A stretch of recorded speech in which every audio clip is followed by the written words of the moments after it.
ہر صبر کی ایک کہانی ہے اور ہر دعا کی ایک منزل بھی۔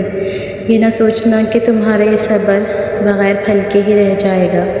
کبھی یہ گمان کرنا کہ تمہاری دعائیں ضائع ہو جائیں گی۔ یاد رکھو، جس رب سے تم نے امید لگا رکھی ہے نا، وہ تو ساتوں آسمانوں اور اس کائنات کا مالک ہے۔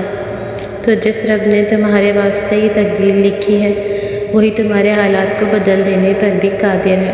بس تم اپنے رب کی رحمت سے بھی نا امید نہ ہونا۔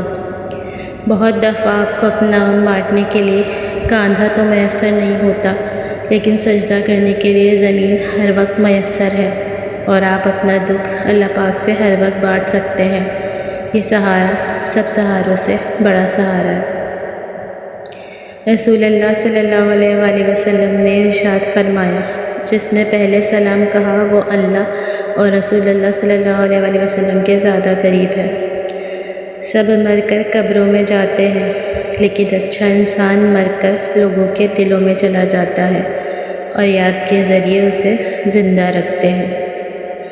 فرمان نبوی صلی اللہ علیہ وآلہ وسلم، اعمال کا دار و مدار نیتوں پر ہے۔ اے اللہ، میرے دل میں ہدایت ڈال دے اور مجھے میرے نفس کی برائی سے بچا۔ آمین ثم آمین یا رب العالمین۔